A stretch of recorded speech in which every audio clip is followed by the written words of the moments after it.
a furnace guy here doing some furnace stuff, so I might need to pop out a little bit too. Okay. Well, like I said, we'll record and it'll be there for you for anything you'd like to catch up on. So I have a concept of the physical practice. I thought we would explore a little more this relationship with the shoulder girdle and the sort of solid structure in the center. You can think of it like, the spine, the neck, the upper back, sort of the solid center, and there's like a suspension bridge on both sides with this shoulder girdle, which is a flexible structure, but it's all connected in here. So Sandra, like you mentioned that you're sensitive to twisting and stretching and things like that. So as we do this practice, keep a strong sense of awareness, and you have the freedom to explore in whatever way feels most comfortable for you. So stay within your range of comfort at all times. And if anything comes up that doesn't feel right or you're just not sure about, just interrupt and ask. It's fine. Okay, I will do. Thanks. Okay. And I wanted to connect with a little bit of the sutra. So I know Heather and we've gone through this sutra a lot with Mirka in the past few years in our online sangha. This idea of tapas. So there's a concept of a practice, and like with a little p, I'm going to say. So a practice, like something you do, like, you show up to this class and you follow my guidance and have an experience. That's a practice. These ideas we talked about last week, different things that people do at the time of Lent as a way of sort of refreshing and renewing their awareness and their presence. Those are little practices. But there's the sutra from the first book of the Yoga Sutras, Sutra number 12, which talks about two other Sanskrit words, Abhyasa and Vairagya, which are translated often, Abhyasa translated as practice, but I'm going to say practice with a big P. It means a little bit more than like a thing that you're doing. I like the way that Bernard Brachot expresses it. He says it's a continual effort to focus attention and direct it towards the spiritual dimension of your being. And I like to think of this as this idea of practice is the story of your life. And so all of the little practices we do are in service of that bigger story that we're building through our lives.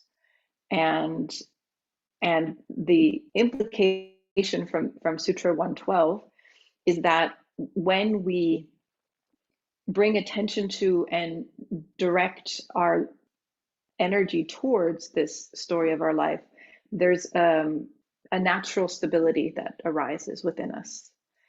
And this stability leads to a freedom from the outcomes of our individual actions. So it's like for example, one of the things I'm doing right now in Lent is returning to journaling. So journaling is a little P practice that I do. So it's something that I return to, and then sometimes I'm not doing it. But I find that journaling contributes to how I'm living my life, and it has an impact. I can't even tell you what or how, but it changes sort of the quality, the flavor of how I'm living in that time. And I have books and books of my writing from times that I'm journaling. Sometimes it's practice, sometimes it's just random thoughts about the day. And I don't even know what those books have. There's sort of a collection of them. So it's not that I'm journaling to create a certain thing. It's that journaling, through coming back to it, it brings a different flavor to the story of my life. And so, what we choose for whatever discipline, whatever tapas we're going to do now or at any time really in our lives, it's the reminder that this is in service of the story of our lives. You might call it dharma. The dharma is is the story. It is not necessarily the actions. There are actions that you can control, actions that you cannot control. And recognizing the story of your life also takes a little bit away from the idea of super individuality, which sometimes I find the discussions in yoga really focuses on everything you can do for yourself and you do it all for yourself. But this sort of takes it off of the mat and off of this, limited space that we have for our little p practices. For many of us, we need the support, either showing up Wednesdays for yoga when you could be doing something else, or getting support of doctors, friends, family, people who really carry you through the story of your life. So, so these are two qualities to keep in mind.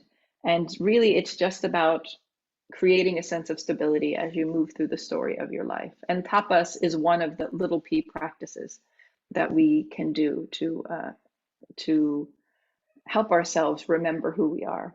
Nishala Joy Devi, she takes Vairagya is often translated as non-attachment to the goal, the outcome of this big P practice. Nishala Devi, instead of using non-attachment, she says remembering the self. So it's remembering who we are. So the self with a big S, like who we really are in the story of this life. So as always, these things are very personal. And it's really about our personal transformation, reminding us that we are the protagonist in this story that we're writing. And so the idea of any kind of little practice we're doing to support ourselves is just to get a deeper and deeper level of that knowing, of that remembering who we really are. Sort of, for me, it's an experience of bigness, of remembering that this voice is important in the world. And sometimes that gets forgotten and then it comes back again.